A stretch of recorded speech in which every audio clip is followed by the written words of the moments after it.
Hello ಎಲ್ರಿಗೂ ನಮಸ್ಕಾರ. Welcome back to our channel. ಇವತ್ತು ಅರವೆ ಸೊಪ್ಪು ಮತ್ತು ಹಸಿ ತೊಗರಿಕಾಳು ಹಾಕಿ ಬಸ್ಸಾರು ಹೇಗೆ ಮಾಡೋದು ಅಂತ ನೋಡೋಣ ಬನ್ನಿ.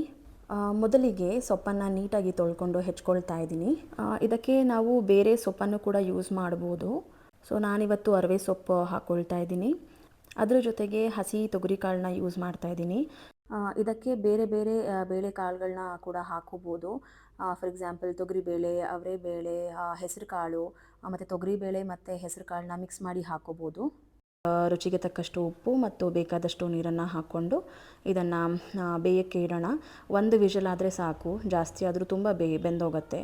ಸೊ ಅದು ಬೇಯುವಷ್ಟರಲ್ಲಿ ನಾವು ರುಬ್ಕೋಬೇಕಾಗತ್ತೆ. ಕೆಲವೊಂದು ಇಂಗ್ರೀಡಿಯೆಂಟ್ಸ್ನ ಹುರ್ಕೊಂಡು ರುಬ್ಕೋಬೇಕಾಗತ್ತೆ. ಅದಕ್ಕೆ ಈರುಳ್ಳಿ, ಬೆಳ್ಳುಳ್ಳಿ ಮತ್ತು ಖಾರಕ್ಕೆ ಎಷ್ಟು ಬೇಕೋ ಅಷ್ಟು ಒಣಮೆಣ್ಸಿನ್ಕಾಯಿನ ತೊಗೊಳ್ತಾ ಇದ್ದೀನಿ.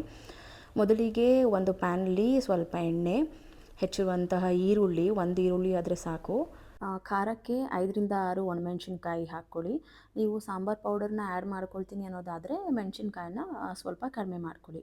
ಮತ್ತು ಅದಕ್ಕೆ ಬೇಕಾದಷ್ಟು ಬೆಳ್ಳುಳ್ಳಿ ಹಾಕ್ಕೊಂಡು ಅದನ್ನು ಕಂದು ಬಣ್ಣ ಬರೋವರೆಗೂ ನೀಟಾಗಿ ಬೇಯಿಸ್ಕೊಳ್ಳೋಣ.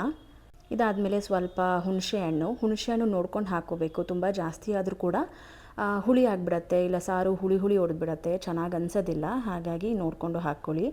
ನೆಕ್ಸ್ಟ್ ಬಂದು 2 ಟೇಬಲ್ ಸ್ಪೂನಷ್ಟು ಜೀರಿಗೆ, ಒಂದು 3-4 ಕಾಳಷ್ಟು ಮೆಣಸು ಜಾಸ್ತಿ ಆದರೂ ಕೂಡ ಘಾಟ್ ಅನಿಸುತ್ತೆ.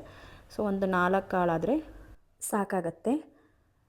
ಈಗ ನೆಕ್ಸ್ಟ್ ತೆಂಗಿನಕಾಯಿ ತುರಿಯನ್ನು ಹಾಕ್ಕೊಳ್ಳೋಣ.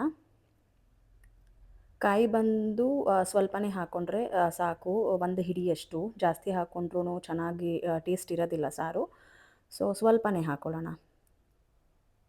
ಸೊ ಈಗ ಕಂದು ಬಣ್ಣ ಬರೋವರೆಗೂ ಫ್ರೈ ಮಾಡ್ಕೊಳ್ಳೋಣ, ನೀಟಾಗಿ ಹುರ್ಕೊಳ್ಳೋಣ. ಇದನ್ನು ಹುರಿದಿದ್ದು ಆದಮೇಲೆ ಈ ಮಿಶ್ರಣನ ಒಂದು ಮಿಕ್ಸ್ ಜಾರ್ಗೆ ಹಾಕ್ಕೊಂಡು ಗ್ರೈಂಡ್ ಮಾಡ್ಕೊಳ್ಳೋಣ. ಆಮೇಲೆ ಮತ್ತೆ ಬೇಯಿಸಿರೋ ಕಾಳನ್ನ ಹಾಕ್ಕೊಂಡು ನಾವು ಗ್ರೈಂಡ್ ಮಾಡ್ಕೋಬೇಕಾಗತ್ತೆ. ಸೊ ಇದಕ್ಕೆ 1/2 ಸ್ಪೂನ್ ಸಾಂಬಾರು ಪೌಡರ್, ಸ್ವಲ್ಪ ಕೊತ್ತಂಬರಿ ಸೊಪ್ಪು ಹಾಕ್ಕೊಂಡು ಗ್ರೈಂಡ್ ಮಾಡ್ಕೊಳ್ಳೋಣ. ಈಗ ಗ್ರೈಂಡ್ ಆಗಿದೆ. ಇದಕ್ಕೆ ನಾವೇನು ಬೇಯಿಸಿ ಇಟ್ಕೊಂಡಿದ್ವಲ್ವ ಸೊಪ್ಪು ಮತ್ತು ಕಾಳನ್ನು ಹಾಕ್ಕೊಂಡು ಮತ್ತೆ ಗ್ರೈಂಡ್ ಮಾಡ್ಕೋಬೇಕಾಗತ್ತೆ. ಒಂದು ರೌಂಡ್ ರುಬ್ಕೊಂಡ್ರೆ ಸಾಕಾಗತ್ತೆ. ನಾವು 2 ಸೌಟ್ ಅಷ್ಟು ಕಾಳನ್ನು ಹಾಕ್ಕೊಳ್ತಾ ಇದ್ದೀವಿ ರುಬ್ಕೊಳ್ಳೋದಕ್ಕೆ. It depends on the quantity, ನೀವು ಎಷ್ಟು ಜನಕ್ಕೆ ಅಡುಗೆ ಮಾಡ್ತಿದ್ದೀರಾ ಅಂತ. ನಾವು ಬಂದು ಒಂದು ಆರಾಮಾಗಿ 5ರಿಂದ 6 ಜನ ಊಟ ಮಾಡ್ಬೋದು, ಅಷ್ಟು ಕಾಳನ್ನ ಹಾಕ್ಕೊಳ್ತಾ ಇದ್ದೀವಿ. ಸೊ ನೀವು ನಿಮ್ಗೆ ಎಷ್ಟು ಬೇಕೋ ಅಷ್ಟು ಹಾಕೋಬೋದು. ಈವನ್ ನೀವು 1 ಸೌಟ್ ಕೂಡ ಹಾಕೋಬೋದು ಕಡಿಮೆ ಸಾರು ಮಾಡಬೇಕು ಅಂತಂದರೆ. ಈಗ ರುಬ್ಕೊಂಡಾಗಿದೆ. ಈಗ ಸಾರಿಗೆ ಒಗ್ಗರಣೆ ಹಾಕ್ಕೊಳ್ಳೋಣ. ಒಂದು ಪಾತ್ರೆಗೆ ಕೋಕೋನಟ್ ಆಯಿಲ್ ಆಲ್ಮೋಸ್ಟ್ 2 ಟೇಬಲ್ ಸ್ಪೂನಷ್ಟು ಹಾಕ್ಕೊಂಡ್ರೆ ಸಾಕು. ನಿಮಗೆ ಯಾವ ಆಯಿಲ್ ಬೇಕೋ ಅದನ್ನ ಹಾಕೋಬೋದು. ಬಟ್ ನಾವು ಕೋಕೋನಟ್ ಆಯಿಲ್ ಯೂಸ್ ಮಾಡ್ತೀವಿ ಎವ್ರಿ ಟೈಮ್, ಬಿಕಾಸ್ ಆರೋಗ್ಯಕ್ಕೆ ಒಳ್ಳೆಯದು ಅಂತ. ಸ್ವಲ್ಪ ಸಾಸಿವೆ, ಸ್ವಲ್ಪ ಕರಿಬೇವು, ಒಂದು 5 ಇಲ್ಕಷ್ಟು ಬೆಳ್ಳುಳ್ಳಿ ಜಜ್ಜಿರುವಂಥದ್ದು, ಸ್ವಲ್ಪ ಈರುಳ್ಳಿ ಬಂದು ಆಪ್ಷನಲ್, ಹಾಕಿಲ್ಲ ಅಂದರೂ ನಡೆಯುತ್ತೆ, ತೊಂದರೆ ಇಲ್ಲ. ಈಗ ಅದನ್ನು ಕಂದು ಬಣ್ಣ ಬರೋವರೆಗೂ ಫ್ರೈ ಮಾಡ್ಕೊಳ್ಳೋಣ. ಇದಾದಮೇಲೆ ನಾವೇನು ರುಬ್ಬಿಟ್ಕೊಂಡಿದ್ವಲ್ವ ಆ ಮಿಶ್ರಣನ ಸೇರಿಸ್ಕೊಳ್ಳೋಣ. ಇದಕ್ಕೆ ನೀರು ಬಂದು ನಾವೇನು ಬೇಯಿಸಿಟ್ಕೊಂಡಿದ್ವಲ್ವ ಸೊಪ್ಪು ಮತ್ತು ಕಾಳನ್ನು, ಆ ನೀರನ್ನ ಸೇರಿಸ್ಕೊಂಡ್ರೆ ಸಾಕಾಗತ್ತೆ. ಸಾರು ಗಟ್ಟಿಗಿದೆ ಅಂತ ಅನಿಸಿದ್ರೆ ಸ್ವಲ್ಪ ಬಿಸಿನೀರನ್ನ ಸೇರಿಸ್ಕೊಳ್ಳಿ ಆ್ಯಂಡ್ ಸ್ವಲ್ಪ ಉಪ್ಪನ್ನು ಕೂಡ ಸೇರಿಸ್ಕೊಳ್ಳಿ. ಸಾರು ಸಪ್ಪೆ ಆಗೋದಿಲ್ಲ. ಇದನ್ನು 4ರಿಂದ 5 ನಿಮಿಷ ಬೇಯೋದಕ್ಕೆ ಬಿಡೋಣ. ಬಸ್ಸಾರು ರೆಡಿ ಆಗುತ್ತೆ. ನೆಕ್ಸ್ಟು ನಾವು ಪಲ್ಯ ಮಾಡ್ಕೋಬೇಕು. ಮುಂಚೆ ಸಾರಿಗೆಲ್ಲ ಈರುಳ್ಳಿ ಹುರ್ಕೊಂಡಿದ್ನಲ್ವ, ಅದೇ ಪ್ಯಾನ್ ಒಳಗಡೆ ಒಗ್ಗರಣೆ ಹಾಕ್ಕೊಳ್ತಾ ಇದ್ದೀನಿ. ಸ್ವಲ್ಪ ಎಣ್ಣೆ, ಸ್ವಲ್ಪ ಕರಿಬೇವು, ಖಾರಕ್ಕೆ ನಿಮಗೆ ಬೇಕು ಅಂತ ಅಂದರೆ ಸ್ವಲ್ಪ ಹಸಿರು ಮೆಣಸಿನ್ಕಾಯಿ, ಹೆಚ್ಚಿರುವಂತಹ 2 ಈರುಳ್ಳಿ, ಸ್ವಲ್ಪ ಕೊತ್ತಂಬರಿ ಸೊಪ್ಪು ಉಳಿದಿತ್ತು ಅಂತ ನನ್ನ ಹಸ್ಬೆಂಡ್ ಅದನ್ನು ಹಾಕ್ತಾ ಇದ್ದಾರೆ. ಸ್ವಲ್ಪ ಅರಶಿನ ಪುಡಿ ಆಪ್ಷನಲ್, ಬಟ್ ಎಲ್ಲೆಲ್ಲಿ ಸಾಧ್ಯನೋ ಅಲ್ಲಿ ಯೂಸ್ ಮಾಡ್ಕೊಳ್ಳೋದು ಆರೋಗ್ಯಕ್ಕೆ ತುಂಬಾ ಒಳ್ಳೆಯದು.